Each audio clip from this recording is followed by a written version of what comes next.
The 50th anniversary of NASCAR continues today at the most historic track in motorsports, the Indianapolis Motor Speedway. And it's taken only 5 years for the Brickyard 400 to become a NASCAR tradition. Before there was the 400, the dream of winning the Indianapolis 500 brought some of NASCAR's best to the Brickyard. After winning the last race on Daytona Beach in 1958, Paul Goldsmith became the first NASCAR driver to race at Indy later that year. Cale Yarborough drove in 4 500s, including a top 10 finish in 1972. The Alabama gang migrated north to Indianapolis. Despite spinning in practice, Donnie Allison won Rookie of the Year in 1970 and finished 6th in 1971. The great Bobby Allison would follow his brother with 2 starts in 73 and 75. Today, these drivers do not have to race Indy cars to win at Indianapolis. They have their own race, the Brickyard 400. And for the past 4 years, some of NASCAR's best have captured the PPG trophy. In 1994, Jeff Gordon fulfilled a dream by winning in his home state. The next year, Dale Earnhardt. In 1996, Dale Jarrett. And last year, Ricky Rudd became the 4th driver to put his name on the trophy. Today, the most popular sport converges at the most famous track. It's the Brickyard 400. It's the president of NASCAR, Bill France. On behalf of all the race fans who are here today, and for those who have followed NASCAR and supported us for 50 years, we now request, and I say to you now, start your engines.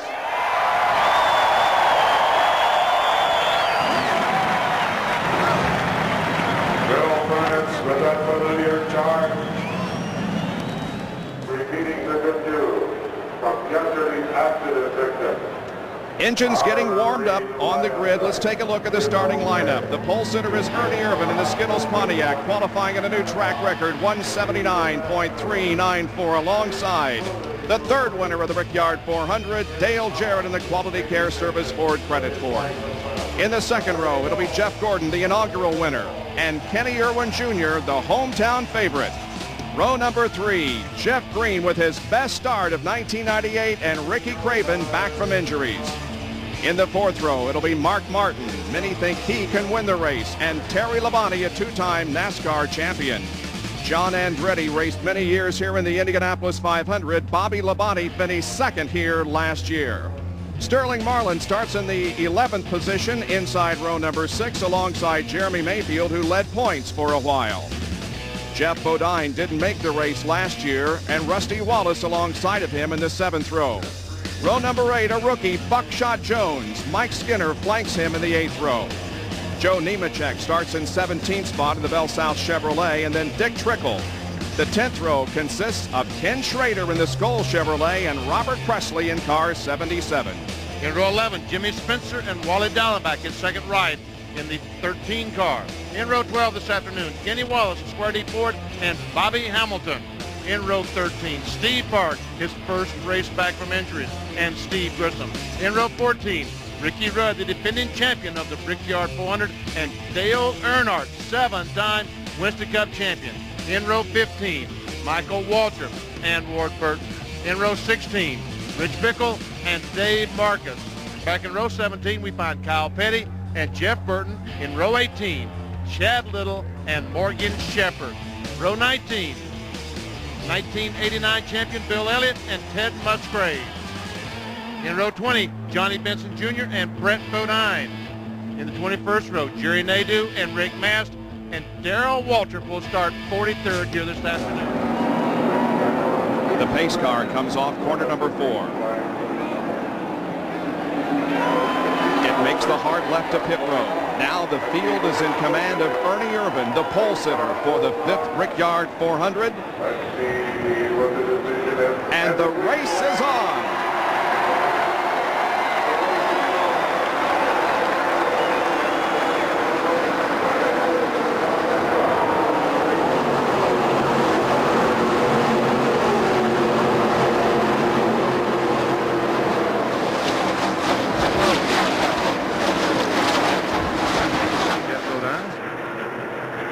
Off the corner and around he goes. when he locks the brakes down as the car skids across that asphalt, that just wears the tires out. Doesn't look like he hit anything, but what happened was when he flattened the tires, they shredded as he drove around the racetrack, and so there is debris scattered over the course that will take a few minutes to clear. Here comes the line led by Rusty Wallace. There is Schrader, who's a lap down. Terry Labonte.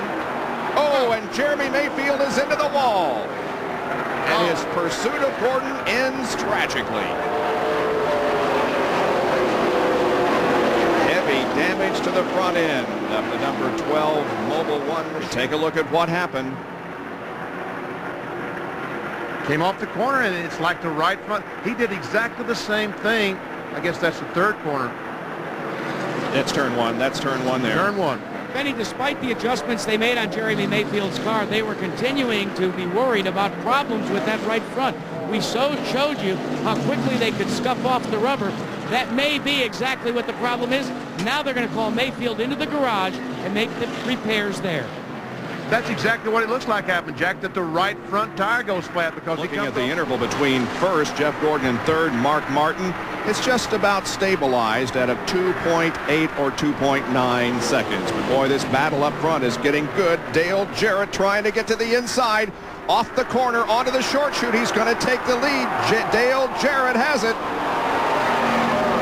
I'm shocked that Jeff Gordon is trying to run on the outside. Everyone else is just kind of giving the spot away, but Jeff Gordon is still on the outside of Jarrett. He's still there. And it's going to allow Jeff Burton to get between first and second. Good chance at winning a second Brickyard 400 now. Crew will scamper over the wall, go to the right side. The right side tires. Let's go to Jackaroo. Well, Jerry, we may have a problem with our leader. The 88 just radioed in. DJ Jarrett said, I think I'm out of fuel. He's crawling around out on the racetrack right now, and it looks as if Jeff Gordon will complete his stop. Let's go back to you. All right, left side of the way as the 88 crew now has run the 250 yards down pit road and are pushing for all their worth the 88 car of Dale Jarrett back towards their pits, but they are still probably at least 150 yards away. Man, oh man. Some of those guys are absolutely exhausted now. Part of the 28, this is a tag team affair. The 28 guys, Kenny Irwin's crew, is trying to help push the car down. Johnny Benson and Dale Jarrett. Green flag waves back to racing. There are 30 cars on the lead lap as the 90th circuit is put in the books. Restart coming on lap number 91. Jeff Gordon now has that outer line, and that's not the fastest way around. Johnny Benson is going to get a lap back here. Yes, indeed, temporarily at least. And here comes Jarrett on the inside of Gordon. Dale Jarrett, the 88 car, is 4 laps down. And here goes Mark Martin. This is for the lead. Martin pulling alongside Jeff Gordon at the end of the backstretch. And Jeff Gordon has him by about a half a car. Ernie Irvan is coming right behind Mark Martin. Also a little paint traded there maybe as they move through the short chute up between 3 and 4. And they're still side by side for the lead. Jeff Gordon and Mark Martin come off corner 4. Let's see who's going to win the race down to the line. And we see Mark Martin and Ernie Irvan making some contact off 20. Here's Irvan on the outside of Irvin on the outside of Irvin. Did I say that correctly? Kenny Irwin in third position here. Gordon still has the lead. Jeff Gordon ran a lap on the outside of Mark Martin. Lost 4 laps while he posted around. You know, as in hindsight, Dale Jarrett would have been better off to have stopped. Oh, we got a crash, Benny. Crash in turn number 4. A couple of cars involved. Looks like Dave Martinson on the inside. Turn 4. Let's see if we can check it out. Oh, yeah, we see contact between Brett Bodine and Buckshot Jones. And Brett Bodine slides into that inside wall, but just taps it very lightly. Now, that's where that new energy-absorbing barrier is located here at Indianapolis. Bodine had contact with the outside wall before sliding across and then tapping that inside. Kenny Irwin's day is over. He has crashed between turns 1 and 2. He had just lost 5th position to Terry Labonte.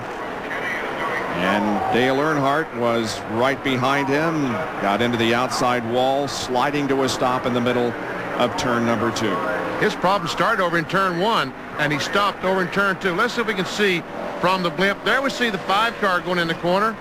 Here comes the 28 car, and Kenny Irvan just loses control. There was Earnhardt got so close to him, we talked about early in the race, that he took that air off the rear spoiler, and around goes the Texaco car. There was no contact between Earnhardt and Irvan. He just lost the downforce, and the car got around on him.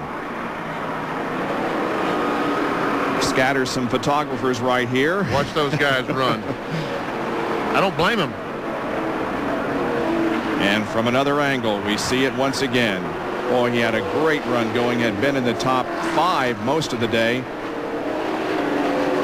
But his first try at the Indianapolis Motor Speedway in the Brickyard 400. The traffic. But a terrible break for Ricky Rudd, the defending champion of this race. And Steve Park is also slow in turn 4. Yellow flag is out. Yellow is out. Oh, this is going to tighten things up. And puts Dale Jarrett back on the lead lap, on the tail end of the lead lap. But unfortunately, he's got 29 cars in front of him. And the yellow will come out at the completion of lap number 150.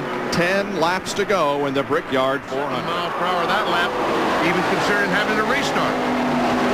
Oh, we got a crash down at turn 1. Jimmy Spencer goes around. Looks like he may keep going. Nope, the car's going to stop, and this will bring out another caution. I guess it depends. Ever see the contact between, is that Jeff Green? Yes. Jeff Green and Jimmy Spencer. We see Dale Jarrett going on the grass to get by. And there's Spencer up in the outside retaining wall. One more look.